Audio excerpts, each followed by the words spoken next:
Selamat malam para pemirsa Sakreber. Assalamualaikum warahmatullahi wabarakatuh. Alhamdulillah. Alhamdulillahibadiillah ilah mahaya irasat amma ba'du. Puji syukur kita panjatkan kepada Allah Subhanahu wa taala yang mana Dia telah memberikan rahmat dan panjang umur kepada kita sehingga kita masih dapat menginjakkan kaki di muka bumi ini.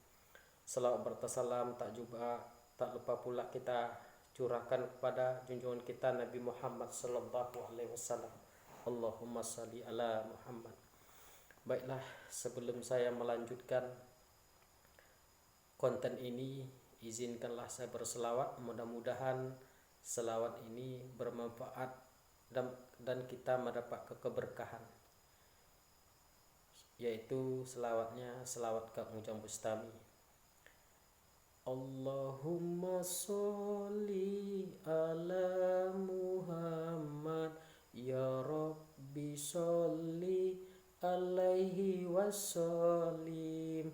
Allahumma sholli ala Muhammad, ya Rabbi sholli alaihi wassalim. Allahumma sholli ala Muhammad, ya Rabbi sholli alaihi wassalim. Rabbi fa'fa'na babarakatihim wa dinal husna bihurmatihim. Rabbi fa'fa'na bibarakatihim wa dinal husna bihurmatihim.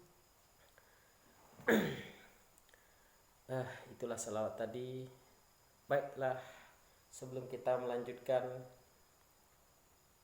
ke request ini, baiklah saya akan nanti menjabarkan ciri-ciri atau tanda-tanda orang terkena santet, tenun dan guna-guna. Adapun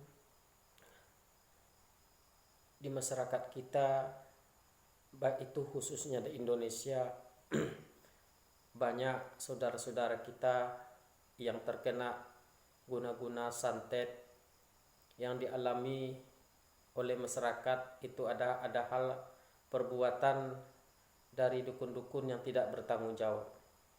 Untuk itu perlu juga kita ketahui bagaimana ciri-cirinya. Untuk di sini saya akan membongkar rahasia atau tanda-tanda orang yang terkena santet guna-guna.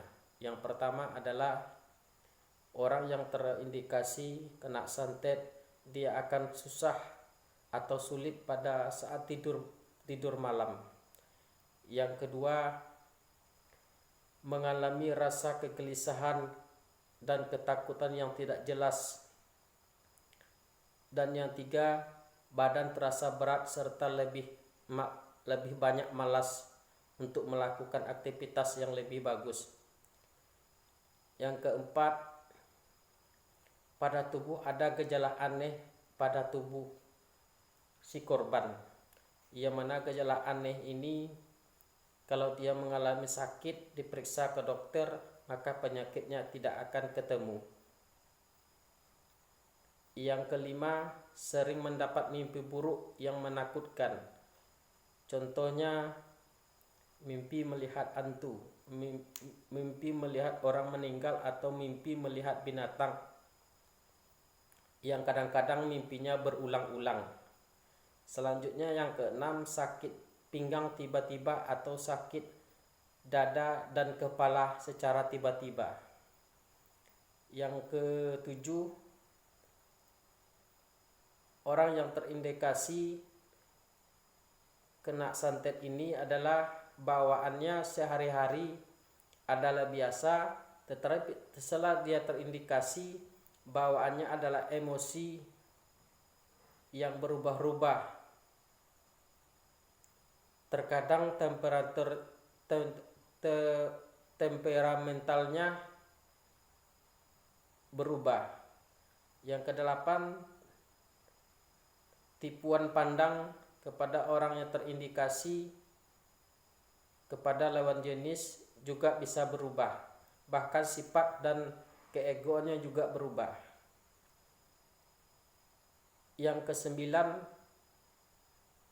yaitu terkadang baik itu laki-laki maupun perempuan, kalau dia terkena santet jodoh, maka dia akan sulit mendapatkan jodoh. Yang ke-10, suami istri sering bertengkar. Bahkan ini hanya permasalahan sepele, namun bisa membuat pemicu yang memuncak. Yang ke-11, merasa sayang berlebihan pada orang baru yang tidak dikenal atau orang yang tidak disayangnya. Yang ke-12, malas beribadah. Yang ke-13, merasa gelisah dan kepanasan saat mendengarkan ayat suci Al-Quran. Yang ke-14, ngantuk mendengarkan ayat suci Al-Quran. Yang ke-15, sering melakukan kebiasaan buruk seperti mabuk, minum alkohol. Yang selanjutnya, bisa menyebabkan keguguran. Yang ke-17, terkadang kelihatan bayangan ada di dalam rumahnya. Yang ke-18, mendengarkan bisikan aneh pada saat malam hari. Ke-19, merasa ada sesuatu bergerak di bawah kulitnya. Yang ke-20, sering melamun dan teriakan secara histeris. Ke-21, selalu merasa ngilu di saat berhubungan dengan istri. Yang ke-22, perut kembung membesar. Kalau diperiksa ke dokter, penyakitnya tidak ketemu.